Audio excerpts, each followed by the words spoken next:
অনেকক্ষণ ধরে একটা লো পাওয়ার মাইক্রোস্কোপের উপর হেঁট হয়েছিল শার্লক হোমস। এবার সিধে হয়ে বিজয় গৌরবে তাকালো আমার দিকে, বলল, জিনিসটা আঠা, তাতে কোনো সন্দেহই নেই। ফিল্ডে ছড়ানো বস্তুগুলো দেখলেই বুঝবে। আমি আইপিসে চোখ রেখে ফোকাস ঠিক করি, দেখলাম জিনিসগুলো। এই রোগুলো দেখছো, ওগুলো টুইট করে।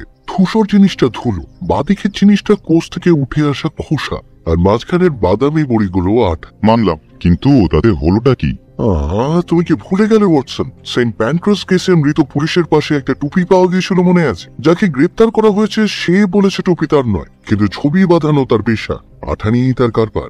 ওই কেসের ভার কি তোমার কাঁধে এসে পড়েছে নাকি? নো মাই ফ্রেন্ড, ভার স্কটল্যান্ড ইয়ার্ডে। তবে ওদের গোয়েন্দা ম্যারিভিলের অনুরোধে একটু নাক গলিয়েছে মাত্র। কোটের হাতার সেলাইয়ের মধ্যে দস্তা আর তামার গুঁড়ো পেয়ে হাতে নাতে সেবার এক জালিয়াতের টাকা জাল করার কীর্তি ফাঁস করার পর থেকেই ওদের টনক নড়েছে। মাইক্রোস্কোপের গুরুত্ব বুঝতে পেরেছে ওরা। বলতে বলতে হোমস অধীর ভাবে তাকালো ঘড়ির দিকে। নতুন মক্কেলের আসার সময় হয়ে গেছে। তা ভালো কথা বলছেন, ঘোড়দৌড় সম্বন্ধে খবর টবর কিছু রাখো তুমি? আলবাত রাখি, পেনশনের অর্ধেক তো ঘোড়ার পেছনেই ওড়াই। বেশ, তাহলে তোমাকেই জিজ্ঞেস করা যাক, স্যার রবার্ট নরবার্টন লোকটা কি জানো তার সম্পর্কে? স্যার নরবার্টন সস্কম ওল্ড প্লেসে থাকেন। গরমের সময় কিছুদিন ছিলাম সেখানে। নরবার্টন একবার এমন একটা কাণ্ড বাঁধিয়ে বসেছিলেন যা তোমার আওতায় আসে। তাই নাকি? তা কি সেটা? নিউ মার্কের হিথের নাম করা কার্জন স্ট্রিট মহাজন স্যাম ড্রয়ারকে ঘোড়ার চাবুক দিয়ে মারতে মারতে প্রায় মেরেই এনেছিলেন। Very interesting. তা হামেশাই কি তিনি এমন করেন নাকি? সে আর বলতে, সবাই জানে স্যার নরবার্টন বড় বিপজ্জনক লোক। সারা ইংল্যান্ড চষে ফেললেও ওই রকম ডেয়ার ডেভিল ঘোড়সাওয়ার তুমি আর টুটি পাবে কিনা সন্দেহ আছে। ক্ষান্ত দাও বন্ধু, আমি এই ভালো আছি। তা আর কোনো তথ্য আছে নাকি তোমার কাছে? আছে, এই তো বছর কয়েক আগে যিনি গ্র্যান্ড ন্যাশনালে সেকেন্ড হয়েছে। ভালো স্পোর্টসম্যান হতে পারতেন। বক্সিং, ঘোড়দৌড়, খেলাধুলো আর সুন্দরী মেয়ে নিয়ে তার জীবন তিনি দিব্যি কাটিয়ে যেতে পারতেন। ওরা আমাদের সবাই যা করেছে আর, কিন্তু সেই সুযোগ তার আর ফিরবে বলে মনে হয়। কিন্তু কেন? কোনো সমস্যা ছিল নাকি? হয়তো ছিল, I'm not sure। তবে ওনার পারিবারিক কোনো সমস্যা থাকতে পারে, মানে লোকে তো তাই বলে আর কি। যাকে বাতাও, কিন্তু বন্ধুবর চমৎকার একখানা বর্ণনা দিলে তো। চোখের সামনেই যেন দেখতে পাচ্ছিলাম স্যার রবার্ট নরবার্টনকে। আচ্ছা, ওই সস্কম ওল্ড প্লেস সম্বন্ধে একটু আইডিয়া দিতে পারবে? ওই তো জায়গাটা ওই সস্কম পার্কের ঠিক মাঝখানটায়, ঘোড়া চড়ানোর, পাল ধরানোর আর ওই ট্রেনিং দেওয়ার বিখ্যাত ঘাটিখানা যেখানে, ওই সেইখানে অবস্থিত। আর হেড ট্রেনার হলো জন ম্যাসন। আরে তুমি জানলে কি করে? চমকে উঠলে যে দেখছি। মাই ডিয়ার ওয়াটসন, এই জ্ঞানটুকু অর্জন করলাম এইমাত্র ওই চিঠিখানা দেখে। লিখেছেন জন ম্যাসন স্বয়ং। যাই হোক, তার আগে সস্কম সম্পর্কে আরো খবর শোনা যাক। ভালো খোরাক মিলবে মনে হচ্ছে, বলে ফেলো। সস্কম স্প্যানিয়েলের নাম শুনেছেন নিশ্চয়ই। সারা জাগানো কুকুর। ইংল্যান্ডে অমন স্প্যানিয়েল কিন্তু আর কোথাও হয় না। সস্কম ওল্ড প্লেসের যিনি লেডি, তার ভারী দেমাগ সেই নিয়ে। স্যার রবার্ট নরবার্টনের স্ত্রী? আরে না, স্যার রবার্ট তো বিয়েই করে। বউ পুষতে পারবেন না জেনেই বোধহয় করে। থাকেন বিধবা বোন লেডি বিয়েট্রিস ফাল্ডারের সাথে। স্যার রবার্টের সঙ্গেই থাকেন লেডি বিয়েট্রিস, এই বলতে চাও তো? আরে না, জায়গাটা লেডি বিয়েট্রিসের স্বর্গত স্বামী স্যার জেমসের। নরবার্টনের কোনো দাবি, যতদিন বাঁচবেন ততদিন ভোগ করতে পারবেন লেডি, তারপর পাবে দেও। বছর বছর ভাড়ার টাকাটাও সেই লেডি ভোগ। আর গুণধর ব্রাদার রবার্ট সেই টাকা নিশ্চয়ই উড়িয়ে বেড়া। প্রায় তাই। লোক বড্ড খারাপ, বোনকে জ্বালিয়ে মারছেন সন্দেহ নেই। ভাইকে ভালোবাসেন তিনি, এমন কথা শুনেছি। কিন্তু সস্কমে কি এমন ঘটলো যে এত কথা জিজ্ঞেস করছো? আরে সেটা জানবার জন্যই তো এতক্ষণ পথ চেয়ে বসে আছি। ভদ্রলোক এসে গেলেন বলেই মনে হচ্ছে। দরজা খুলে গেল। ছোকরা চাকর যাকে ঘরে ঢুকিয়ে দিয়ে বেরিয়ে গেল, তার চোখ মুখের কাঠিন্য, দৃঢ়তা আর শুষ্কতা দেখলেই বোঝা যায় যে সে একজন ঠেঁটিয়া লোক আর তেড়িয়া ঘোড়া দমন করে রীতিমতো পোক্ত একজন পুরুষ। জন ম্যানসনের এই সুনামটা আছে বই।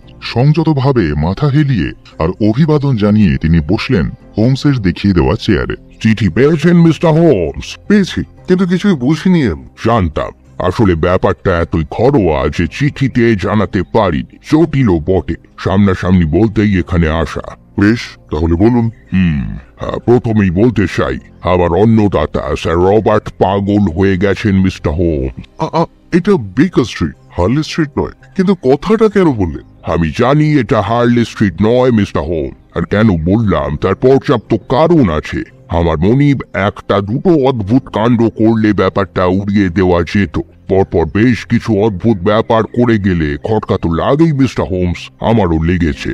আর আমার বিশ্বাস ভদ্রলোকের মাথা বিগড়েছে ডার্বি আর সসকম প্রিন্সকে নিয়ে। আনারি বাচ্চা ঘোড়া সসকম প্রিন্স? হ্যাঁ, কিন্তু ইংল্যান্ডে অমন ঘোড়ার নেই মিস্টার হোম। তার কেউ না জানুক, আমি জানি। কথাটা আশা করি এ ঘরের বাইরে যাবে না। এই ডার্বি জিততেই হবে স্যার রবার্টকে। দেনায় ডুবে আসেন, এই তার শেষ সুযোগ। সেখান থেকে যা পেয়েছেন ধার দেনা করে সর্বস্ব বাজি ধরেছেন। যখন ধরেছিলেন তখন রেট ছিল প্রায় 1, এখন তা 40 এসে ঠেকেছে। কিন্তু ঘোড়া যদি অতই ভালো হবে তাহলে দর পড়বে কেন? পাবলিক জানে না সসকম প্রিন্স কত উঁচু জাতের ঘোড়া। স্যার রবার্ট চালাকি করে দালালদের ধোঁকা দিয়ে রেখেছেন। প্রিন্সের মতোই দেখতে একটা ঘোড়াকে তিনি লাভঝাপ করাতে মাঠে পাঠান। তফাৎটা কেউ ধরতে পারে না, কিন্তু আমি জানি 1 ফারলং 10 দৌড়ালেই তো ঘোড়ার মাপে তফাৎ থেকে যায় দুজনের মধ্যে। ঘোড়ার বাড়ি ছাড়া স্যার রবার্টের মাথায় এখন আর কিছু নেই। জীবনটাই ঝুলছে ডার্বির ওপর। ততদিন কোনো মতে ঠেকিয়ে রেখেছেন সুদখোর ইহুদিতে। প্রিন্স হারলে স্যার রবার্টকে ছিঁড়ে খাবে এরা। বড় মারাত্মক জুয়ায় নেমেছেন দেখছি। আচ্ছা, এবার বলুন তো পাগলামিটা কি দেখলেন ওনার মধ্যে? কেমন যেন উন্মাদের মতো হয়ে গেছেন আমার মনে। সে চোখের দেখা দেখলে আপনিও বুঝবেন মিস্টার হোমস। রাতে ঘুমন বলে মনে হয় না, সারা রাত আস্তা বলে কাটান। চোখ দুটো দাঁড়িয়ে সে পাগলের চোখের মতো, মানে বিস্ফারিত। চোখের মণিগুলো অশান্ত, স্থির নয়। বোধহয় শরীরের ওপর এই নির্যাতন ওর নার্ভ আর সইতে পারছে না। এছাড়াও আছে লেডি বিয়াট্রিসের সঙ্গে তার অদ্ভুত ব্যবহার। তাই নাকি? তা কিরকম? হ্যাঁ মশাই, ভাই বোনের দারুণ বন্ধুত্ব, রশিতেও মিল দারুণ। দুজনেই ঘোড়ার ভক্ত। প্রতিদিন ঘড়ি ধরে ঘোড়া দেখতে লেডি যান গাড়ি চেপে। যান স্যার রবার্টো। প্রিন্সকে দারুণ ভালোবাসেন লেডি নিজেও। এত ভালোবাসেন যে নুড়ির উপর দিয়ে গাড়ির চাকার কর্মর আওয়াজ শুনলেই কান খাড়া করে শোনে প্রিন্স। দৌড়ে বেরিয়ে যায় লেডির হাত থেকে চিনির ডেলা খেতে। কিন্তু সব এখন শেষ। শেষ কেন? আসলে ঘোড়া নিয়ে আর কোনো মাথা ব্যথা নেই লেডি। 1 সপ্তাহ ধরে আস্তাবলের পাশ দিয়ে গাড়ি হাঁকিয়ে বেরিয়ে যাচ্ছেন। গুড মর্নিং বলতেও দাঁড়াচ্ছেন না। দাদার সাথে ঝগড়া হয়েছে এই বলতে চান তো? বলতে চাইছি কি আর সাধে মিস্টার হোমস, ঝগড়া মানে সাংঘাতিক ঝগড়া। নইলে যে স্প্যানিয়েলকে নিজের ছেলের মতো ভালোবাসতেন লেডি, সে বেচারাকে দূর দূর করে তাড়িয়ে দেন স্যার রবার্ট। তা সেই পোষ্য এখন কোথায়? 3 কয়েক হলো কুকুরটাকে দান করেছে বুড়ো। সে এখন থাকে 3 মাইল দূরে ট্রেন্ডেনের গ্রিন গার্ডেন সরাইখানার ক্যানালে। কোয়াইট স্ট্রেঞ্জ, ভারী অদ্ভুত ব্যাপার তো। হ্যাঁ, এদিকে লেডির শরীর খারাপ, হাড় দুর্বল, সারা শরীর জলে ভরে উঠেছে ড্রপসি এলভেন হাওয়ায়। আধা উন্মাদ ভাইয়ের সঙ্গে পেরে উঠবেন কি করে? আগে কিন্তু ওই বোনের সঙ্গেই রোজ সন্ধ্যায় 2 ঘন্টা করে বসে আড্ডা দিয়ে আসতেন। কিন্তু এখন সব শেষ। বোনের ছায়াও মারান না। লেডির মনও ভেঙে গেছে। মদ ধরেছেন কি বলছি, আরে মদে ডুবে রয়েছেন। ঝগড়া হওয়ার আগে মদ খেতেন? 1-8 গ্লাস খেতেন আগে, এখন খান 1 সন্ধ্যায় পুরো বোতল মিস্টার হোমস। বাটলার স্টিফেন্স তো তাই বলল। আরো আছে, পুরনো গির্জার তলায় পাতাল সমাধি ঘরে কি করতে চান স্যার রবার্ট? রোজ একটা লোক এসে দেখা করে। কে সে? এই প্রশ্নগুলো আমাকে তাড়া করছে জানেন মিস্টার হোমস। রহস্যময় চরিত্র আপনার এই মনে। তা আপনি চালিয়ে যান মিস্টার ম্যাসন, ক্রমশই জমিয়ে তুলেছেন কাহিনী। তা কে সেই ব্যক্তি কিছু জানতে পারলে? না মিস্টার হোমস, এই লোকটাকে বাটলার 40 ফেন্সি দেখেছে। রাত তখন 12টা, দারুণ বৃষ্টি হচ্ছিল। শুনে পরের রাতে আমি নিজেই দেখতে গেলাম। সত্যি দেখতে পেলাম না স্যার রবার্টকে। বেরিয়ে পড়েছেন অত রাতেও। খোঁজ করলাম আমি আর স্টিফেন্স। ধরা পড়লে মেরে খুন করে ফেলতেন স্যার রবার্ট। তাই কাছাকাছি যেতে ভরসা পেলাম না। দূর থেকে দেখলাম পোড়া পাতাল ঘরেই ঢুকলেন। সেই লোকটাকেও দেখলাম দাঁড়িয়ে আসে ওনার পথ চেয়ে। পোড়া পাতাল ঘর? সেটা আবার কি? হ্যাঁ, ওই পার্কে একটা পুরনো ভাঙা গির্জা আছে। কত পুরনো তা কেউ জানে না। সেই গির্জায় একবার বজ্রপাত হয়, সেই থেকেই ওই গির্জার নাম হয় পোড়া গির্জা। পরে সংস্কার হলেও সেই নামটা বদলায়নি। তো সেই গির্জার মাটির তলায় আছে একটি সমাধি ঘর। জায়গাটা খারাপ, দুর্নাম আছে। লাখ টাকা দিলেও রাত্রে সেখানে কেউ যেতে চায় না। ঠান্ডা স্যাঁতস্যাঁতে অন্ধকার, তাই ওই জায়গাটাকে আমরা পোড়া পাতাল ঘর বলি। কিন্তু জানেন স্যার রবার্টের এতে কোনো ভয় ডর নেই। অত রাতে কি করতে চান পাতাল গোরস্থানে? কিছু কারণ তো আছে বটেই। আচ্ছা, ওনার সাথে যে থাকে সে আস্তাবলের কেউ নয় তো? অথবা বাড়ির কোনো লোক? না মিস্টার হোমস, সেই রকম কেউ না। এত নিশ্চিত হচ্ছেন কি করে? আসলে তখন বললাম দেখিনি, কিন্তু আমি লোকটাকে দেখেছি। হ্যাঁ, দ্বিতীয় রাত্রে ওর পিছন পিছন গিয়ে ঝোপের মধ্যে লুকিয়ে বসেছিলাম আমি আর স্টিফেন। চাঁদের আলোয় পাশ দিয়ে চলে গেলেন স্যার রবার্ট। স্পষ্ট শুনলাম পিছন পিছন আর একজন আসছে, তার পায়ের আওয়াজ। তাকে অত ভয় কিসের? স্যার রবার্ট চলে যেতেই ঝোপ থেকে বেরিয়ে এলাম, যেন হাওয়া খাচ্ছি এমনই ভাবে পিছনে গিয়ে বললাম, আরে তুমি আবার কে? আমরা যে পিছনে এসেছি লোকটা তা টের পায়নি, তাই ঘাড় ফিরিয়ে দেখেই ভূত দেখার মতো চমকে উঠল। বিকট চেঁচিয়ে পই পই করে পালিয়ে গেল চোখের পলকে। বাপরে, সে কি দৌড়! তবে কোত্থেকে এসেছে, কে সে, কিছু জানা যায়নি। তা চাঁদের আলোয় মুখটা স্পষ্ট দেখেছিলেন? হ্যাঁ, তা দেখেছিলাম বইকি। হলদেটে লম্বাটে মুখ, চোখের দৃষ্টি কেমন যেন জানত। স্যার রবার্টের সঙ্গে এমন লোকের সম্পর্কটা কি হতে পারে? কিছুক্ষণ চিন্তায় ডুবে রইল হোমস।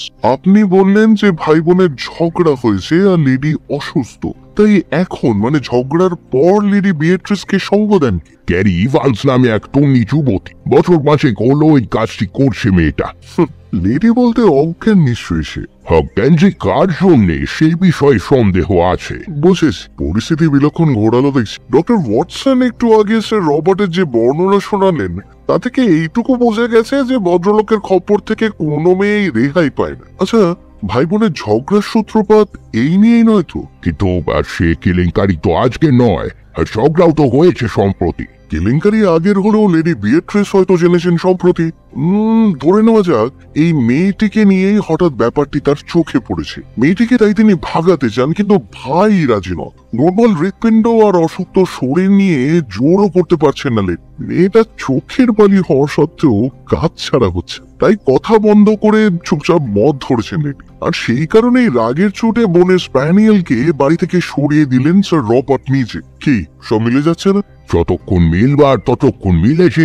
যাক, তাও ভালো। কিন্তু রাত দুপুরে পাতাল গোরস্থানে স্যার রবার্টের হানা দেওয়ার সঙ্গে এই ব্যাপারটার কি সম্পর্ক? এটাকে তো খাপ খাওয়ানো যাচ্ছে না। শুধু এটাই না, এমনই আরো অনেক অদ্ভুত ব্যাপার ঘটেছে যা খাপ খাওয়ানো যাচ্ছে না মিস্টার হোমস।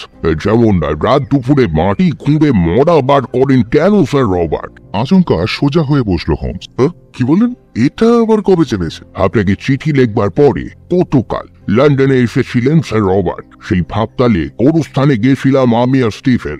এক কোণে নরদেহের মতো একটা বস্তু দেখলাম। নরদেহ? পুরোটা? না না, নরদেহ বলতে একটা মমি দেহের শুধু একটা মাথা আর খান কয় খার, হয়তো হাজার হাজার বছর আগেকার। কিন্তু আগে জিনিস ওখানে ছিল না, স্টিফেন্সও তাই বলল। কোনটা ফাঁকা ছিল চিরকাল। এখন ওই হাড়গোড় সেখানে জড়ো করে কাঠ চাপা দিয়ে রাখা হয়েছে। তা পুলিশকে খবর দিয়েছেন? হ্যাঁ দিয়েছে, তবে পুলিশ তাতে মাথা ঘামাবে বলে মনে হয় না। তা সেই নরদেহ দেখে আপনি কি করলেন? এখানকার জিনিস সেইখানেই রেখে দিলাম। আবার কি? বেশ বুদ্ধিমানের কাজই করেছে। স্যার রবার্ট গতকাল লন্ডনে এসেছিলেন বললেন না? তা আজ কি উনি ফিরেছেন? খোঁজ নিয়ে দেখিনি, আশা করছি ফিরেছেন।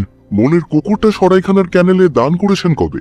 আজ থেকে 7 দিন আগে। ভীষণ চেঁচাচ্ছিল বেচারা। সকাল থেকেই মেজাজটা তিরিক্ষে হয়েছিল স্যার রবার্টের। এমন ভাবে বেচারাকে টেনে আনলেন, ভাবলাম বুঝি এবার মেরেই ফেলবেন। জকি স্যান্ডম্যানকে ডেকে বললেন গ্রিন গার্ডেনে বার্নিজের কাছে রেখে আসতে। অমন কুকুরের মুখ আর দেখতে চান না। জন ম্যানসনের কথা শুনেই পাই ধরিয়ে কিছু যেন ভাবতে বসলো হোমস। 5 মিনিট পরে বলল, সবই বুঝলাম মিস্টার ম্যানসন, কিন্তু আমাকে দিয়ে আপনি যে ঠিক কি করাতে চাইছেন সেটা কিন্তু এখনো স্পষ্ট হয়নি আমার কাছে। বুঝলাম। আচ্ছা, একটা জিনিস দেখাই আপনাকে। আমার বিশ্বাস জিনিসটা দেখলেই আমার উদ্দেশ্যটা স্পষ্ট হয়ে যাবে আপনার কাছে। এই বলে পকেট থেকে কাগজে মোড়া একটা পোড়া হাড় বার করলেন মিস্টার ম্যানসন। সাগ্রহে সেটা দেখলো হোমস, তারপর বলল, এটা কোথায় পেলেন? লেডি বিয়ারট্রেসের ঘরের মাটির তলায় পাতাল ঘরের ঘর গরম করার ফার্নেস আছে। এতদিন পরেই ছিল, চালানো হয়নি। হঠাৎ স্যার রবার্ট বললেন শীতে নাকি হাত পা জমে যাচ্ছে, ফার্নেস চালানো হোক। যে ছেলেটা ফার্নেসে আগুন দেয় সে আজ সকালে ছাই খাটতে গিয়ে এই হাড়টা দেখতে পায়। প্রথমে ভয় পেয়েছিল, পরে খটকা লাগায় নিয়ে আসলাম আপনার কাছে। খটকা আমারও লাগছে।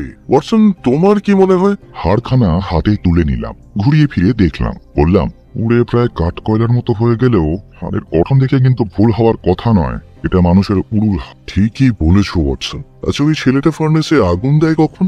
সকালে। রাত্রে যে কেউ সেখানে যেতে পারে? হ্যাঁ পারে। বাইরে থেকে এসেও যে কেউ ওখানে যেতে পারে? একটাই দরজা আছে বাইরের দিকে, আর একটা দরজা দিয়ে সিঁড়ি বেয়ে টেডি বিয়াট্রিসের ঘর যেখানে, সেই প্যাসেজে যাওয়া যায়। ব্যাপারটা গভীর জলের মিস্টার ম্যাসন, খুবই নোংরা। স্যার রবার্ট কাল রাতে বাড়ি ছিলেন না, তাই তো? তাহলে হার তিনি পোড়াননি। খাঁটি কথা। সরাইখানার নামটা কি বললেন? Green dragon. ও অঞ্চলে মাছ ধরা যায়? হোমসের প্রশ্নটা শুনে মিস্টার ম্যানসন প্রচন্ড অবাক হলেন। একেই স্যার রবার্ট ওনাকে ব্যস্ত করে তুলেছেন, আর তার উপর তিনি আর এক পাগলের পাল্লায় পড়েছেন। এই ভাবনাটাই যেন স্পষ্ট হয়ে উঠল ট্রেনারের মুখচ্ছবিতে। কিন্তু ধাতস্থ হয়ে তিনি বললেন, হ্যাঁ যায়, ট্রাউট আর পাই, নদীতে ট্রাউট, হল লেকে পাই। চমৎকার। ওয়াটসনের আমি তাহলে দুজনেই নাম করা জেলে, তাই না ওয়াটসন? গ্রিন ড্রাগনেই এরপর দেখতে পাবেন আমাদের। আজ রাতেই পৌঁছাচ্ছে। নিজে আসবেন না, চিঠি লিখবেন। দরকার পড়লে গিয়ে দেখা করুন। কেসটা আগে নাড়াচাড়া করে তারপর জানাবো আমার মতামত। মাসের ঝকঝকে সন্ধ্যায় ফার্স্ট ক্লাস কামরায় চেপে রওনা হলাম সস্কম স্টেশন অভিমুখে। মাথার উপর মাল রাখার তাকে থরে থরে সাজানো রইল ছিপ, রিল আর বাস্কেট। সরাইখানায় পৌঁছানোর পর জোসিয়া বার্নে উল্লসিত হলো আমাদের মাছ ধরার প্ল্যান শুনে। এই সুযোগে হোমস বলল, হল লেকে পাইক ধরলে কেমন হয়? কথাটা শুনেই কালো হলো বার্নের মুখ। সে বলল, সুবিধা হবে না, ধরা পড়ে যাবেন মাছ ধরার আগেই। তার মানে? স্যার রবার্ট দালালদের একদম বরদাস্ত করতে পারেন না। ওর ট্রেনিং কোয়ার্টারের কাছে আপনাদের ঘুরঘুর করতে দেখলেই খেপে যাবে। ডার্বি রেসে ঘোড়া নামিয়েছেন, তাই না? আগে ঘোড়াটা আনারই বাচ্চা, কিন্তু বাজি রেখেছে সর্বস্ব। বলতে বলতে চিন্তা ঘনিয়ে এলো বুড়োর চোখে। তা আপনারাও কি রেসের মাঠে যাতায়াত করেন নাকি? একেবারেই নয়, এসেছি বার্কশায়ারের হাওয়া খেতে। সেদিক দিয়ে দেখলে ঠিক জায়গাতেই এসেছেন। স্যার রবার্ট সম্পর্কে যা বললাম খেয়াল রাখবেন। ভদ্রলোক আগে হাত চালান, পরে কথা বলে। পার্কের ধারে কাছেও যাবেন না ভুল করে। আর বলতে, আচ্ছা, আসার সময় হলঘরের দিকে একটা স্প্যানিয়েলকে কেউ কেউ করতে দেখলাম। চমৎকার কুকুর কিন্তু, তাই না? তা তো হয়। খাঁটি সস্কম জাতের যে, ইংল্যান্ডে আর কোথাও এমন স্প্যানিয়েল পাবেন না। কুকুর পুষতে বড় ভালোবাসি আমি, বুঝলেন? তা কিরকম দাম পড়ে এরকম কুকুরের? আসলে এ জাতের কুকুর কেনার টাকা আমার কাছে নেই। স্যার রবার্ট দিয়েছেন বলেই দেখেছি। চেন খুলে দিলে এক্ষুনি বাইরে দৌড় দেবে। এটা বলে বুড়ো বার্নে চোখের আড়াল হতেই হোমস বলল, আচ্ছা নোটসন, অনেক খবর পাওয়া গেল। আরো আসবে দু একদিনের মধ্যে। স্যার রবার্ট শুনলাম এখনো লন্ডনেই আছে। আজ রাতেই পাতাল গোরস্থানে হানা দেবো ভাবছে। কয়েকটা ব্যাপার খতিয়ে নিতে চাই আমি। ছোঁয়াচ করেছ কি? শুধু একটা ব্যাপার, দিন সাতেক আগে এমন কিছু ঘটেছে যা বেশ নাড়া দিয়ে গেছে সস্কম ফ্যামিলি, যার পরিণামে অনেকগুলো অদ্ভুত ব্যাপার। যেমন? যেমন রুগ্ন বোনের সাথে আর ভাই দেখা করেন না। বোনের প্রাণপ্রিয় কুকুরকে বিদায় করেছেন বাড়ি থেকে। অর্চন খটকা লাগছে না? কিছু বুঝতে পারছো না তুমি? কিছুই না। ভাই রেগে কাই, এইটাই কেবল বোঝা যায়। রেগে গায়ে হতেই পারে, আবার অন্য কিছু হতে পারে। ঝগড়া আদৌ হয়েছে কিনা তা জানা নেই। যদিও বা হয়ে থাকে, তারপর কি ঘটেছে এবার তা পর্যালোচনা করা যাক। রোজকার অভ্যেস পাল্টেছেন লেডি। ঘর থেকে বেরোন না, আর ঝিকে নিয়ে গাড়ি করে বেরোবার সময় ছাড়া তাকে আর দেখা যায় না। আস্তাবলে গিয়ে প্রাণাদিক ঘোড়াকেও আর গুড মর্নিং বলেন না তিনি, এবং শোনা যাচ্ছে মদও ধরেছে। এই হলো পুরো কেস, তাই না? পাতাল গোরস্থানের ব্যাপারটা কিন্তু বাদ গেল। সেটা কিন্তু অন্য ব্যাপার। দুটো লাইনের চিন্তাধারাকে এক লাইনে মেশাতে যেও না ওয়াটসন, জট পাকিয়ে যাবে। মনে রেখো, 1 নম্বর লাইনে রয়েছে লেডি বিয়েট্রিসের প্যাচালো কাণ্ড কারখানা। এই হোমস, আমি কিছুই বুঝতে পারছি না। মাই ডিয়ার ওয়াটসন, বুদ্ধিটাকে খেলাও। দেখো, 2 নম্বর লাইন হলো স্যার রবার্টকে নিয়ে। ডার্বি রেস জেতার জন্য পাগল হয়েছেন তিনি। ইহুদি সুৎখোরের খপ্পরে পড়েছেন। যে কোনো মুহূর্তে আস্তাবল দখল করতে পারে তারা। ভদ্রলোক বেপরোয়া, দুঃসাহসী। ওনার যা কিছু আয় সবই বোনের কাছ থেকে। বোনের ঝিকে দিয়ে নিচের কাজ হাসিল করেন শুধু। কিন্তু পাতাল গোরস্থান? ও ওয়াটসন, আবার সেই। আচ্ছা, ধরা যাক স্যার রবার্ট বোনকে খুন করে পুড়িয়ে ফেলেছে। মাই ডিয়ার হোমস, কি বলছো কি? না, এসবের প্রশ্নই ওঠে না। My dear Watson, sir Robert খানদানি মান। কিন্তু এটা জানো তো, ঈগলদের মাঝে কখনো কখনো পচা মাংস খেকো কাককেও দেখা যায়। কাজেই আপাতত এই লাইনে ভাবা যায়। সস্কম প্রিন্স রেসে না জিতলে বড়লোক হতে পারছেন না তিনি, এবং বড়লোক হতে না পারলে দেশ ছেড়ে পালাতেও পারছেন না স্যার রবার্ট। সুতরাং যতদিন না তিনি রেস জিতছেন, ততদিন ঘাটি আগলে বসে থাকতে হবে তাকে। টিকে থাকতে গেলে বোনের লাশ পাচার করতে হবে এবং বোনের জায়গায় নকল কাউকে দিয়ে সবাইকে ধোকা দিয়ে যেতে হবে। নিজেকে কবজায় রেখেছেন, কাজেই তা অসম্ভব নয়। পাতালের বড় স্থানেও কেউ চায় না, কাজেই বোনের লাশ পাচার করা হলো সেখানে। পরে পাতালের ফার্নেসে সেটা পুড়িয়েও ফেলা হলো। পড়ে রইল একটাই প্রমাণ, যা আমরা দুজনেই দেখেছি। কি বন্ধুবর, কি বুঝলে? প্রথমে যে অসম্ভব আর ভয়ঙ্কর সম্ভাবনাকে ধরে নিয়েছো, সেটা যদি সম্ভব হয় তবে তো বাকি সবই সম্ভব। কাল একটা ছোট এক্সপেরিমেন্ট করলেই এ ব্যাপারে কিঞ্চিত আলোকপাত ঘটবে। ইতিমধ্যে চলো বড় বার্নেসের সঙ্গে অন্তরঙ্গ হওয়া যাক, তার সাথে এক গ্লাস মদ খেয়ে মাছ নিয়ে গল্প করা যাক। সকালবেলা হোমস বললে মাছের চারা আনা হয়নি, কাজেই শিখাই উঠলো মাছ ধরা। 11টা নাগাদ কালো স্প্যানিয়েলকে নিয়ে হাওয়া খেতে বেরোলাম দুই বন্ধু। পার্ক গেটের সামনে এসে দেখলাম ফটকের মাথায় কুলো চিহ্ন গ্রিফিনের মূর্তি, মাথা আর পাখা ঈগল পাখির, দেহটা সিংহের। হোমস বললে, মিস্টার বার্নে বলেছেন যে বেলা 12টা নাগাদ লেডি গাড়ি নিয়ে হাওয়া খেতে বেরো। গেটের কাছে গাড়িটা আসতে চলে, গেট পেরিয়ে গেলে ফের জোরে চলে। ঠিক তার আগেই কোচওয়ানকে যা হোক কিছু একটা প্রশ্ন করে তার গাড়ি দাঁড় করাবে বলছেন। আমার জন্য ভেবো না, ঝোপের আড়ালে বসেই দেখি কি করতে পারি। বেশিক্ষণ দাঁড়াতে হলো না, মিনিট 15-র মধ্যেই দেখলাম জোড়া ঘোড়ায় টানা একটা বড় খোলা হলদে গাড়ি এগিয়ে আসছে। কুকুর নিয়ে ঝোপের মধ্যে গুঁড়ি মেরে বসলো হোমস। আমি অন্যদিকে তাকিয়ে পেটের ছড়ি হাতে রাস্তায় দাঁড়িয়ে রইলাম। দৌড়ে এসে একজন খুলে দিল ফটক। গাড়ি তখন হেঁটে চলার গতিতে গড়াচ্ছে। ভেতরে কারা বসে আছে সেটা স্পষ্ট দেখা যাচ্ছে। বাঁ দিকে বসে চড়া রঙে রঙিন এক তরুণী, পট রঙিন চোর, চোখে নির্লজ্জ দৃষ্টি। ডাইনে এক প্রৌঢ়া, শাল দিয়ে ঢাকা মুখ আর কান, গর্বী, নিঃসন্দেহে রুগ্না এবং চরৎশক্তিহীন। গাড়ি আবার চলতে শুরু করেছে দেখে হাত তুলে পথ আটকালাম। জিজ্ঞাসা করলাম, এক্সকিউজ মি, সস্কম ওল্ড প্লেসে স্যার রবার্ট আছেন কি? আমি ওনার সাক্ষাৎ প্রার্থী। ঠিক সেই সময় বেরিয়ে এলো হোমস। চেন খুলে রাস্তায় নামিয়ে দিল কালো স্প্যানিয়েলটাকে। উল্লাসে ঘেউ ঘেউ করে চেঁচাতে চেঁচাতে তীর বেগে ছুটে গিয়ে কুকুর লাফিয়ে উঠল সেই পাদানিতে। আর পর মুহূর্তেই সেই উল্লাস ধ্বনিটা মিলিয়ে জাগ্রত হলো কুকুরের হুঙ্কার এবং ঘ্যাঁক করে কামড়ে ধরল আয়ধা সেই কালো স্কার। কর্কশ এবং প্রায় পুরুষালী কণ্ঠে কে যেন চেঁচিয়ে উঠল ভীষণ আতঙ্কে, গাড়ি চালাও জোরছে। যাবো ফাঁকলো কোচোয়ান, শীতকে বেরিয়ে গেল গাড়ি। রাস্তার মাঝে হাঁকড়ে দাঁড়িয়ে স্প্যানিয়েল টক আসছে। উত্তেজনায় ভীষণ মূর্তি ধারণ করেছে। ঝটপট গলায় চেন পরিয়ে দিল হোমস। কেন ফতে ওয়াটসন, কুকুর কখনো ভুল করে না। ভেবেছিল লেডি বিয়েট্রিস, তাই দৌড়ে গিয়েছিল সে, কিন্তু গিয়ে দেখলো তার ভুল হয়েছে। অন্য কেউ, যাকে সে চেনে না, তাই তার অত রাগ। কিন্তু চিৎকারটা তো ব্যাটা ছেলে। ইটস এলিমেন্টারি মাই ডিয়ার ওয়াটস। হাতে আমাদের আরেকটা তাস, এবার খেলতে হবে সাপ। সারাদিনে বন্ধুবরের কোনো প্ল্যান না থাকায় নদীতে গিয়ে মাছ ধরলাম। রাত্রে খেতে বসে টাটকা পাইকের ঝোল পেলাম, সেই কারণ। খাওয়া শেষ হলো, হোমসের উত্তম যেন ফিরে এলো। ফের আমরা নামলাম রাস্তায়, এলাম পার্ক গেটের সামনে। জন ম্যাসনের দীর্ঘ কৃষ্ণমূর্তিকে দেখা গেল ফটকের পাশে। আমাদের পথ চেয়ে তিনি দাঁড়িয়ে আছেন। গুড ইভিনিং জেন্টলম্যান, আপনার চিঠি পেয়েছি মিস্টার হোমস। স্যার রবার্ট এখনো ফেরেননি, তবে আজ রাতেই ফিরবেন আশা করছি। আচ্ছা, এই পাতাল গোরস্থান বাড়ি থেকে কতদূর? এই প্রায় সিকি মাইল।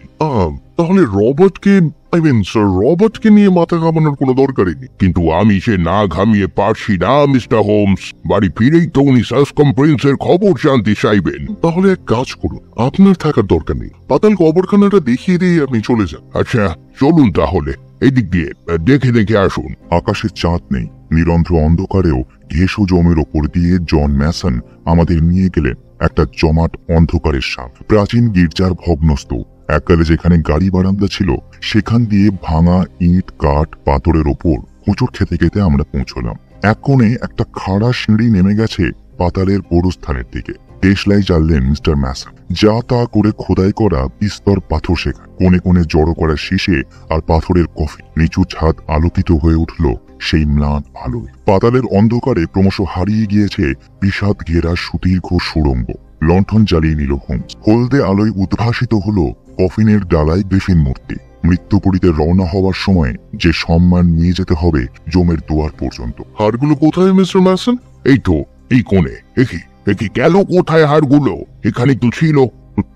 জানতাম পাবেন। ছাইটা পেতে পারেন ফার্নেস। কিন্তু 1000 বছর আগেকার কঙ্কাল পুড়িয়ে লাভটা কি বলতে পারেন মিস্টার হোমস? সেটা জানবার জন্যই তো এসেছি।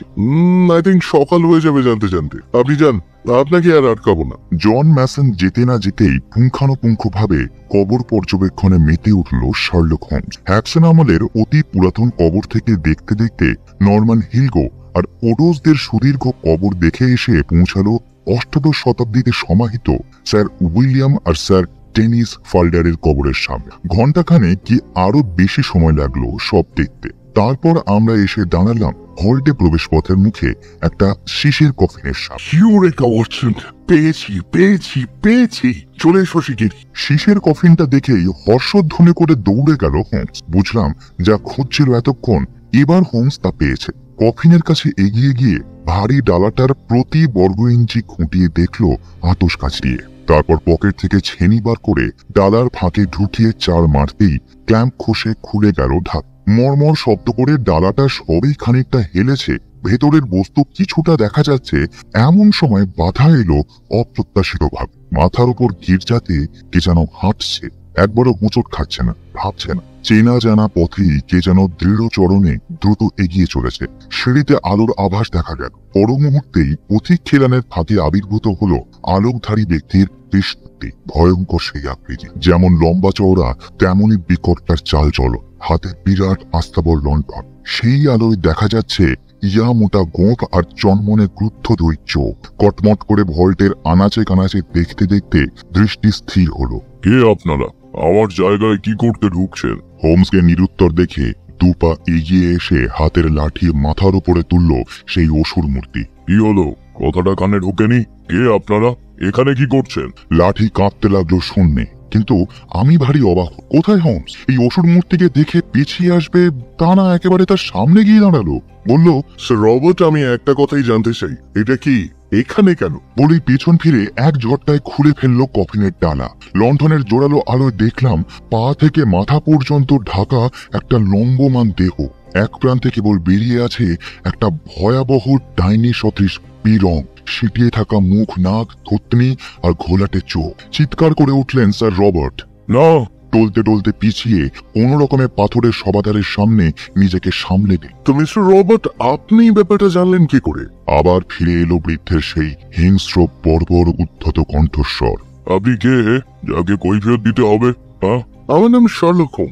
নামটা হয়তো শুনে থাকতে পারে। আমার কাছে আইন রক্ষা হচ্ছে কিনা সেটা দেখা। তবে আমাকে জবাব না দিলেও আসল জায়গায় জবাবদিহির জন্য প্রস্তুত থাকুন আপনি। এই শুনে জ্বলন্ত চোখে তাকালেন স্যার রবার্ট, কিন্তু ওষুধ ধরল হোমসের নিষ্কম্প কণ্ঠস্বর আর অচঞ্চল আচরণে। মিস্টার হোমস, দেখে যা ভাবছেন তা নয়। এছাড়া আর কিছুই করার ছিল না আমার।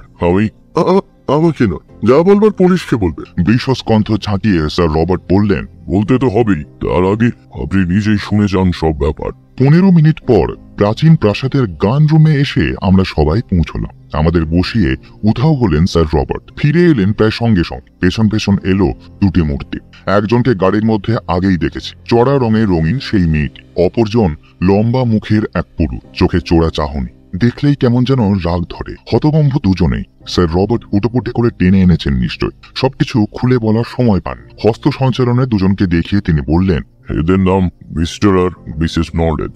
মিসেস নরলেটের ডাক নাম ইভান্স। আমার বোনের পাশে থাকার কাজ নিয়েছে বছর 5 আগে। আমি কি করেছি, কেন করেছি, এরা সব জানে, তাই নিয়ে এলাম আপনার সামনে। তার স্বরে ইভান্স বললে, করছেন কি স্যার রবার্ট? চুপ করুন। আপনি সব বলে দিলে আমাদের কি হবে? ইভান্সের এই কথা শুনে লম্বা মুখের লোকটা সঙ্গে সঙ্গে বলল, আমি কিন্তু কিছুই জানি না।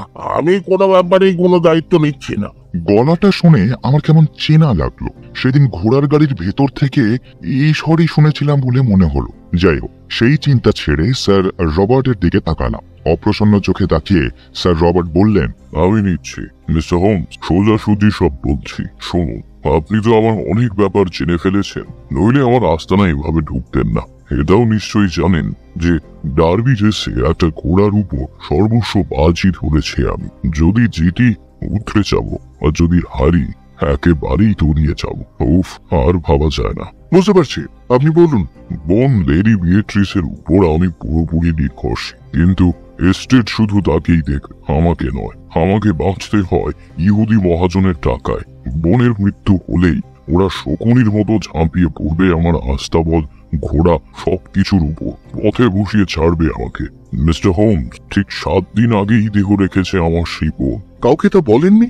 না, বলবো কি করে? বললেই তো রাস্তায় বসতাম, কিন্তু হপ্তা দিনে ঠেকিয়ে রাত্রেই বেঁচে যাবো। এই যে লোকটাকে দেখছে, ইভান্সের স্বামী, এর জীবিকা অভিনয় করা। ভেবে দেখলাম একে দিয়ে বোনের ভূমিকা হপ্তা দিনেক অভিনয় করালে ইহুদিদের ঠেকিয়ে রাখা যাবে। এমন কিছু শক্ত কাজ নয়, রোজ একবার গাড়ি ছুঁড়ে হাওয়া খেলেই হলো। ঘরে ইভান্স ছাড়া আর কেউই ঢোকে না, কাজেই আর কোনো ঝামেলা নেই।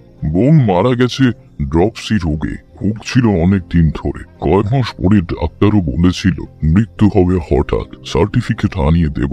সেটা ডক্টর করোনার দেখবে, আপনি কি করলেন সেটা বলুন। ডেড বডি তো আর রাখা যায় না বাড়ির মধ্যে, তাই সেই রাতে নরলেটার আমি লাশ পাচার করলাম বার বাড়িতে। ওখানে কেউ চায় না, কিন্তু স্প্যানিয়েলটা গেল সঙ্গে সঙ্গে। দোরগোড়ায় দাঁড়িয়ে এত ঘেউ ঘেউ করতে লাগলো যে বাধ্য হয়ে ডেড বডিটা সরিয়ে নিয়ে যেতে হলো আরো নিরাপদ জায়গায়। স্প্যানিয়েলকে আগে সরিয়ে দিলাম বাড়ি থেকে, তারপর ডেড বডি নিয়ে গেলাম গির্জার তলায়, কবরখানায়। এর মধ্যে কোনো অসম্মান বা অশ্রদ্ধা নেই। লোকান্তরিত আত্মার প্রতি কোনো অন্যায় করেছি বলে আমি মনে করি না। কিন্তু আমার কাছে তা ক্ষমার অযোগ্য। জ্ঞান দেওয়া খুব সহজ। আমার অবস্থায় থাকলে হয়তো অন্য বুদ্ধি আপনার মাথায় আসতো না। শেষ পর্যন্ত বানা ভাতে ছাই পড়তে যাচ্ছে দেখলে মাথা ঠিক রাখা যায় না। ঠিক করলাম সাময়িকভাবে ভগ্নিপতির পূর্বপুরুষদের কোনো সবাদার খালি করে তার মধ্যে বুকে রাখ, কফিনের কঙ্কাল ফার্নেসে পুড়িয়ে ছাই করে ফেলবো। তাই করেছি আমি আর নলডেট। দেখতেই তো পাচ্ছ। কিছুক্ষণ নতমস্তকে চিন্তামগ্ন ভাবে বসে রইল হোমস, তারপর বলল, যা বললেন তার মধ্যেও কিন্তু একটা ফাঁক রয়ে গেল। রেসে আপনি জিতুন আর না জিতুন, পাওনাদাররা তো আপনাকে ছেড়ে দেবে না, স্ট্রিট লুট করে নিয়ে যাও। ঘোড়াটা স্টেটের সব, কিন্তু বাজির টাকার ধার ধারবে না। আমার সবচেয়ে বড় পাওনাদার হলো স্যাম ব্রুয়ার, মহা বদমাস। নিউ মার্কেট হিতে হান্টার পেটা করেছিল একবার। আপনি কি মনে করেন সে আর আমাকে বাঁচাবে? উঠে দাঁড়িয়ে হোমস বলল, আপনার ব্যাপার আপনি বুঝবেন, আমার কর্তব্য আমি করব, পুলিশে খবর দেবো। রাত 12টা বাজলো, ওয়াটসন চলো ফেরা যাক এবার। সবাই জানেন অত্যাশ্চর্য এই কাহিনীর উপসংহারে অপ্রীতিকর কিছু ঘটে, যা ঘটা একান্তই সঙ্গত ছিল স্যার রবার্টের অসঙ্গত আচরণের অবশ্যম্ভাবী পরিণামস্বরূপ। সস্কম প্রিন্স ডার্বি জিতেছিল, মালিককে 80,000 পাউন্ড পাইয়ে দিয়েছিল। পাওনাদারদের টাকা মিটিয়েও স্যার রবার্টের হাতে এত টাকা থেকে গিয়েছিল যে বাকি জীবনটা স্বচ্ছন্দে কাটিয়ে দেওয়ার সুযোগ তিনি পেয়েছিলেন।